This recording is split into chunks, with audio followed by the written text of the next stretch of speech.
আজকে আমি বানাবো পাস্তা চিকেন দিয়ে বাচ্চাদের জন্য। রোজ টিফিন বানানোর একটা ঝামেলা থাকে, রবিবারের সন্ধ্যেবেলা যদি এইভাবে বানিয়ে দেওয়া হয় ছুটির দিনে ওরা খুব খুশি হয়ে যায়। তার জন্য আমি চিকেনটা বাটার আর তেল গরম করেছিলাম, ফ্রাই করে নিচ্ছি। আর এখানে পাস্তার সঙ্গে আমি সুইট কর্ন আর গাজর দিয়েছি, দিয়ে বয়েল করে নিয়েছি।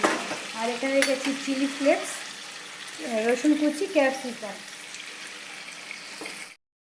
টিস্পুন আবার বাটার দিলাম আমি। চিকেনটা একটু সল্ট ছড়িয়ে দিয়েছিলাম,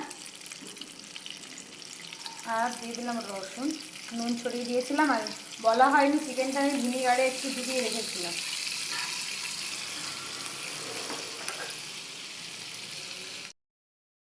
এই 1 টিস্পুন ময়দা দিলাম আমি ওই বাটার আর এর মধ্যে। এখানে দিয়ে দিলাম ক্যাপসিকামগুলো। চিলি ফ্লেক্সটা আমি এখন দেবো না। ক্যাপসিকামটা সবাই কচকচ ভালোবাসে, কিন্তু আমার বাড়িতে ভালোবাসে না, সেই কারণে আমি দিলাম না। এখানে আমি পাস্তাগুলো দিয়ে দেবো, পাস্তা, সুইট কর্ন, গাজর দিয়ে এগুলোকে ওর সঙ্গে ভালো করে মিক্স করবো।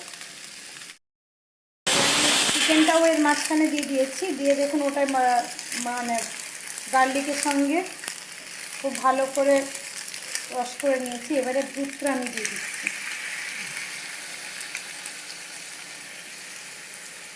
দিয়ে এবারে ফোটা পর্যন্ত অপেক্ষা করব।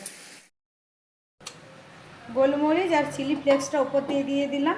চিলি ফ্লেক্সটা বেশি ফোটালে একটু ঝাল ঝাল হয়, আমার ছোটো ছেলে খেতে পারে না, তার জন্য আমি লাস্টেই দিলাম। আর একটু দিয়ে দিলাম বাটার। চিজ দিলাম না, আপনারা চাইলে চিজ দিতে পারেন। এইভাবে বানিয়ে দিন, খুব ঝটপট বানানো হয়ে যাবে, বাচ্চাদের পছন্দও করবে।